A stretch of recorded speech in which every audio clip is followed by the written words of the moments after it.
আজকের তৃতীয় পর্বে আপনাদের স্বাগতম। যখন আমি হুদহুদ পাখির মুখ থেকে শুনেছি যে তারা আল্লাহর পরিবর্তে সূর্যের পূজা করে, আমি বিস্মিত ও হতবাক হয়েছিলাম। তখন আমি রানী বিলকিসের কাছে একটি চিঠি পাঠালাম। আল্লাহর কাছে আত্মসমর্পণ করো। তখন রানী বিলকিস সুলাইমান আলাইহি ওয়াসাল্লামের দরবারে যাওয়া সিদ্ধান্ত নিলেন। রানী বিলকিস আমার কাছে আসার আগে কে তার সিংহাসন আনতে পারবে?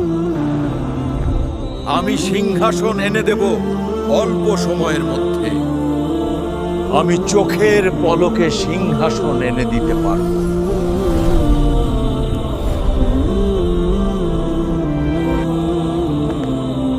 রানী বিলকিস উপস্থিত হয়ে দেখলেন তার সিংহাসন তার আগেই পৌঁছে গিয়েছে এবং সে আরো দেখলো তার সিংহাসন আগের থেকেও সুন্দর করা হয়েছে।